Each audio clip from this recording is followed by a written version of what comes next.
Hey guys, Pete from London Camera Exchange. With only 3 days notice, we've been invited along to Sony to check out their brand new product launch.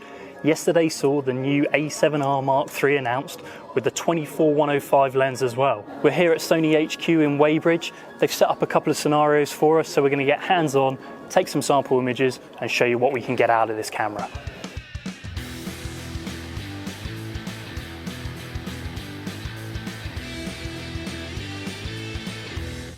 Building on the structure of the A7R II and borrowing technology from the more recently released A9, the A7R III spec is certainly shaping up to be a hit with photographers.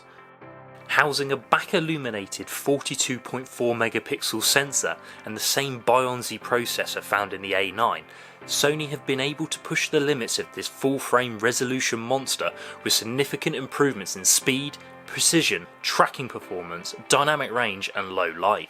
The Mark II was a very specialised camera, all about image quality and resolution, but now with the Mark III we are getting everything we want: fast autofocus, fast frames per second, improved focus tracking, and all with that amazing sensor.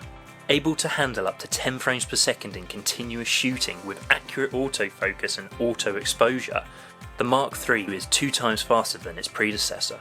Couple this with the 425 contrast detection focus points and the 399 phase detection points that cover 68% of the imaging area, and you can see why this would appeal to anyone shooting moving subjects. This improvement was really noticeable while shooting the catwalk style situation. In IAF mode, the Mark III kept a constant and reliable focus as our model walked towards us. You can also capture images at 10 frames per second in silent vibration free shooting, which is great for any situation where you don't want to disturb your subjects, whether wildlife, sports events, or even a wedding. A buffer of up to 76 compressed RAW images sees a huge improvement over the Mark II, and up to 28 uncompressed 14-bit RAW files. And this is where you find the dual SD card slot, with one being UHS 2 compatible, very useful. Internal 5-axis stabilisation has been boosted to now allow up to 5.5 stops over the previous 4.5, helping to keep your shots clean. And with an improved ISO range of up to 32,000 or expanded to 102,400, the Mark II really enables you to get the most out of the 15-stop dynamic range. Handling wise, the Mark III feels very familiar in your hand, but yet it has some subtle changes and additions that tick off a lot of users' feedback. A redesigned grip that's unified with the front cover gives a better handling. A relocation of the movie record button puts it in a similar place to the A9, but the big thing for me is that the new AF on button and the joystick on the back for easier focus selection control. The 3-inch tilting touchscreen and EVF have come from the A9, so are both very clear and responsive, and I like that. Sony have also provided the My Menu selection from the A9, and this has become something really essential, so you can easily find the settings you use most and not get lost throughout the menu system. This is after all a high-end camera with lots of menu functions.